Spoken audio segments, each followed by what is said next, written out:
Um, yeah, it's been a little bit. I guess I don't want this to be like a channel update because I have 4 subscribers. So I don't think it's necessary. But yeah, I haven't been uploading a lot recently. I have a lot of videos made. I have a lot of videos backlogged. I've just been really I've been really like creatively just stuck or not there, which I know seems kind of weird. Because like I'm only I'm only doing pack openings, but it is still like it's still a lot. But yeah, no, I'm trying to get back into this. I'm trying to upload more. It's just yeah, it's been a couple of days or weeks, I guess. Um, but yeah, it's sort of like a channel update. Uh, Going into a video, I do want to. I do want to shoot more videos like this. I feel like this is a lot more personal. Now you guys know what I look like. Sorry, my hair is a mess. I just woke up. But yeah, I've been watching a lot of videos about like investing and such, and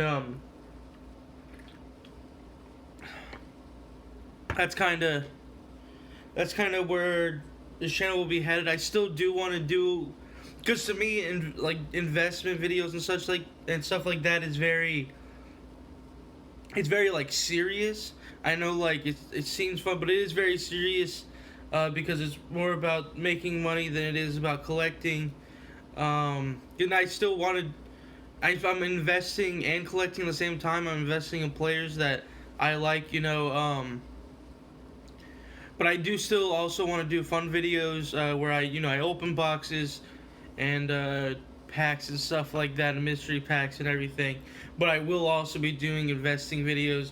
Some of the investing videos might be like this one where it's my face. I have a pretty big, a pretty decent sized mail day coming up.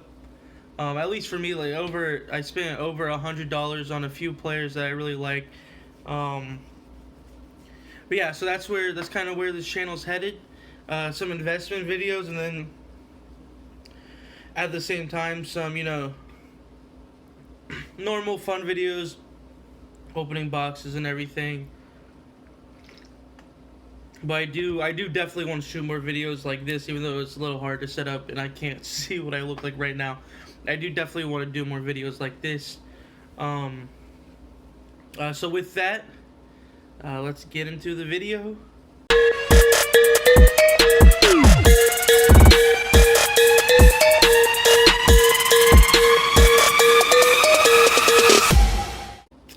Hey YouTube, this is Cream Cards back, finally with a new video. I know it's been a couple of weeks, but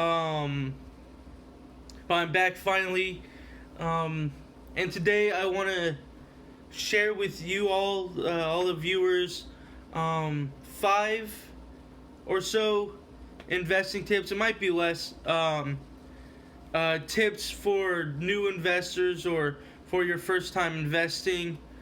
So yeah, let's get that started. I don't know. Sorry, the alarm on my Alexa was going off. I don't know if this is before we edited. Yeah, I don't know if there's gonna be a like top 5 countdown kind of thing put in, or counting up to 5. So this is either number 5 or number 1. But the first tip I have for new investors is to do your research. You'll hear a lot of investors talk about looking at pop reports and such. I don't really understand all of that completely, and I think their videos would definitely be a lot more helpful with things like that. What I use to do my research is I use 538, which y'all may know from. They like do predictions on who's going to win the Super Bowl, who's going to win the NBA Finals, who's going to, be president and stuff. But they also have a really cool tool that's like an NBA player projection. And it kind of shows where, based on like stats and their own, I think it's called like the Raptor system.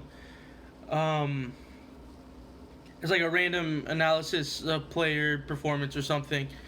They use that to project where the player will be in the coming next 5 years, and I think that's a really good tool to use, because it'll show what players are on the decline and everything.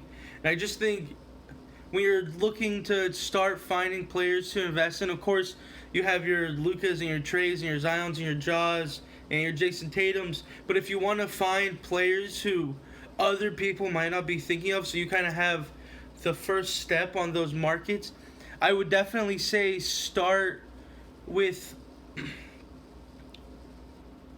17-18 draft class. Maybe go through the lottery picks, maybe even further if you know there's some players further down who are playing better.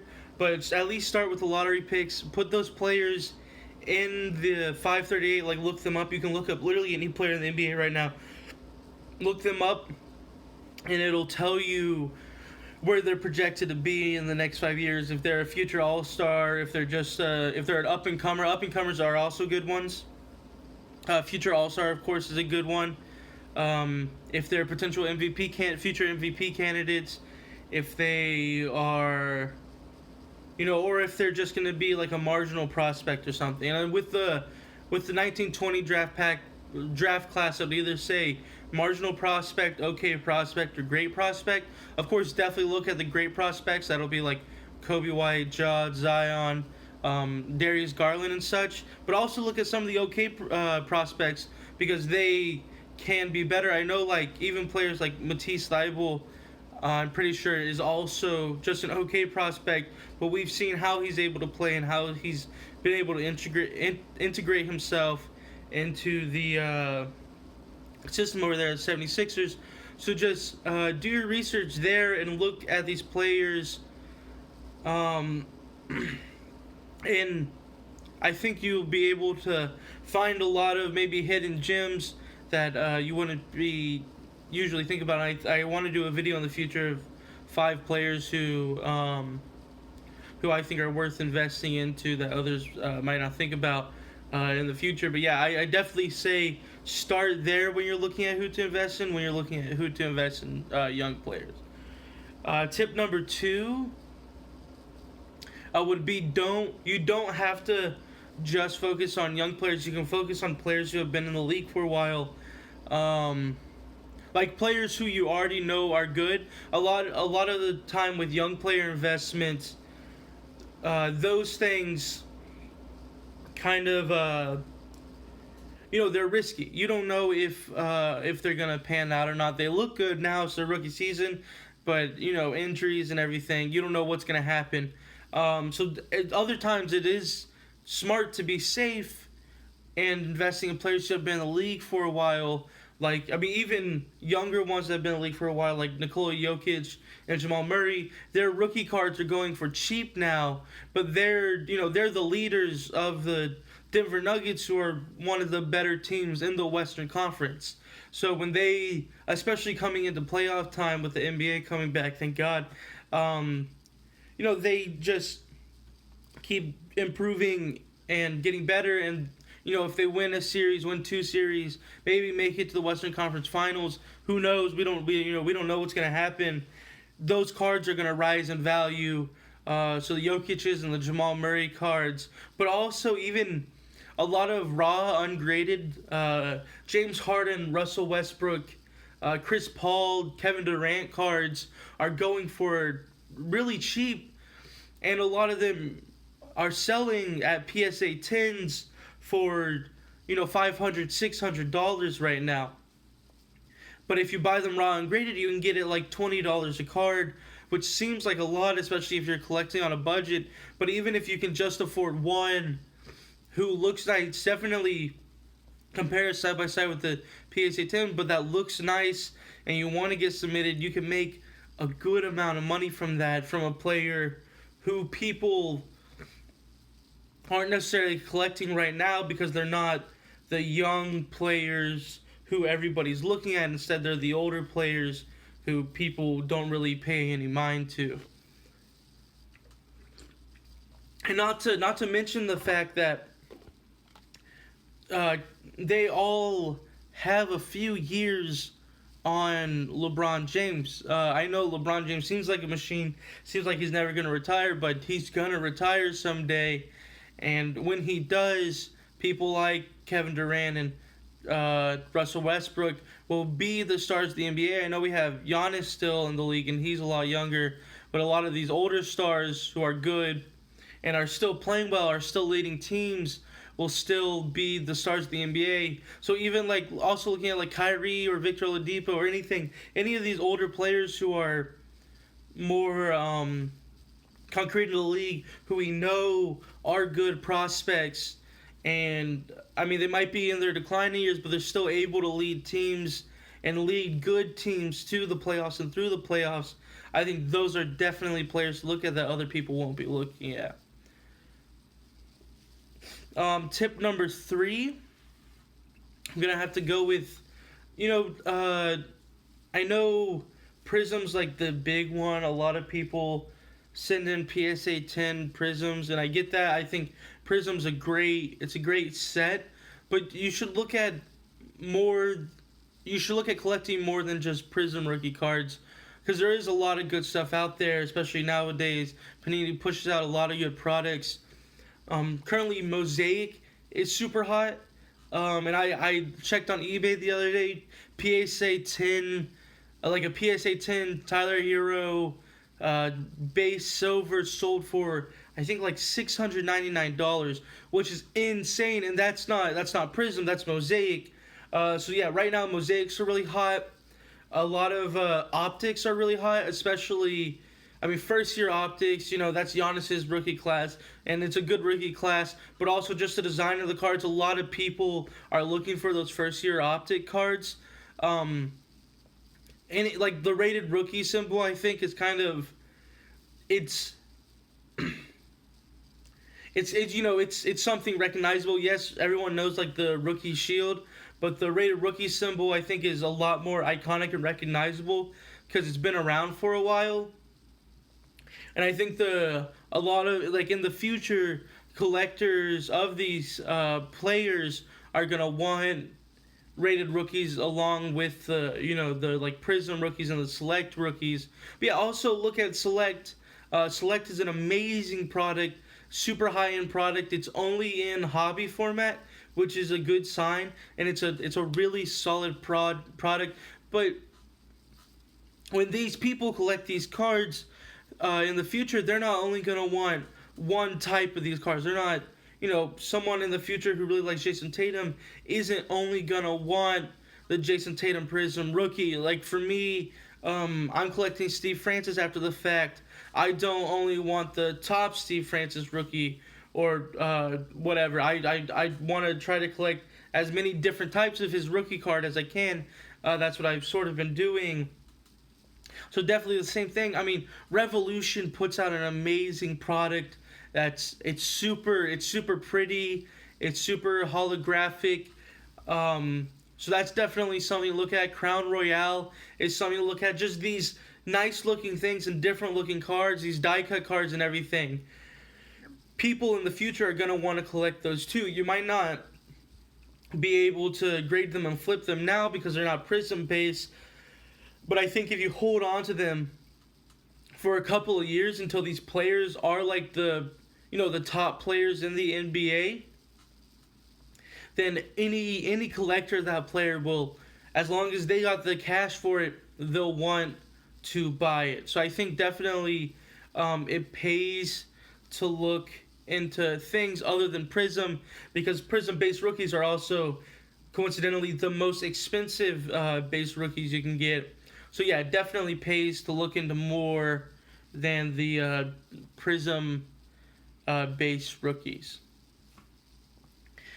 Tip number 4, start with your I'd say start with your favorite players and teams that you have. Like I mentioned before, I'm an Orlando Magic fan, and I'm collecting a lot of the young Orlando Magic players, sort of as an investment standpoint, but also as a collecting standpoint, and to kind of build my PC, because these are all players who I want to see become better players, even if not in the Orlando Magic.